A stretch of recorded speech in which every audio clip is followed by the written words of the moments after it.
Hello everyone.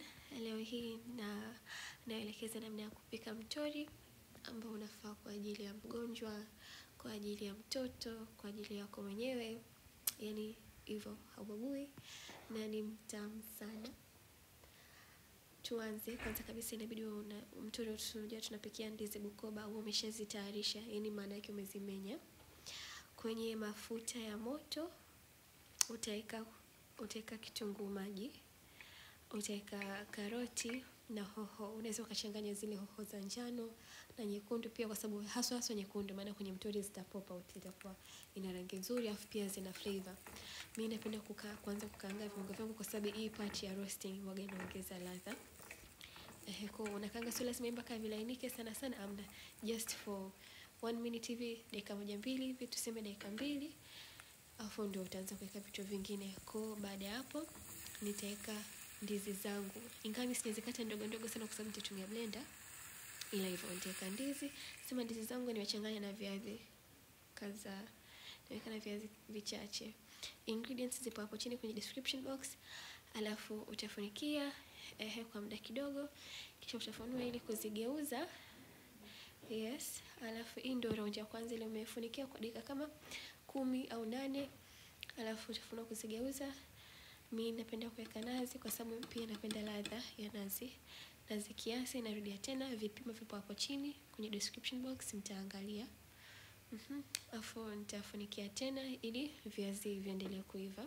Mpaka sasa hapa ndizi zangu zilikuwa zimeshaiva. Alafu hii ndio round ya pili ambapo na cheki kama viazi vimeiva kabisa ili nivipue na vimeiva vizuri. Alafu baada ya hapo nitazima jiko langu na nitaanza kuviponda na potato masher. Hapa mimi huwa napenda kuanza kuponda kwa sababu kabla ya kwenye blender, ili joto litoke. Nini visiwe vya moto sana, maana unajua ukiweka viazi vya moto, ndizi kitu cha moto kwenye blender inapasuka. Blender yangu mimi hapa itapasuka. Kwa hiyo sijui, ila it's advisable kwamba uvipoze kiasi. Utapenda utaponda hivi, na kama hauna blender basi utaendelea kutumia mwiko ama potato masher kama hii hapa, mpaka upate ile consistency unayotaka. Na huu ndio ulikuwa muonekano wa mtori wangu kabla ya kuweka kwenye blender. Kisha nikaweka kwenye blender, nikasaga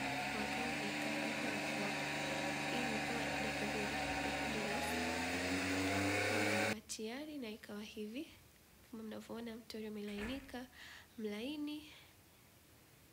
Afu unaweza ukasagia supu ya nyama kama unayo, ila mimi sikuwa nayo, nilitumia maji. Kwa kama una supu ya nyama unaweza kumimina muda wa kusaga ile. Afu baada hapo niliongeza maji kidogo ili mtori wangu usiwe mzito sana kama hivi. Alafu unaongeza maji, unakoroga kiasi. Alafu hapa ndo hii stage ya kuweka nyama zako. Mimi nilikuwa nina maini, kwa niliweka maini. Na mtori wangu ukawa tayari. Naitwa Lovanda, na post video za mapishi. Kama unapenda video hii usisahau ku-like na ku-subscribe, na kama utakuwa una swali utaniuliza hapo chini kwenye comment section, nitakujibu. Karibuni kwenye channel yangu, na msisahau ku-like video hii na ku-subscribe na ku-share, na post video za mapishi kila ninapoweza. Mtori unaweza ukalia na maandazi na chapati, unaweza ukanywa wenyewe kama wenyewe. Ila naona watu wengi wanakula mtori na chapati asubuhi. Karibuni tena.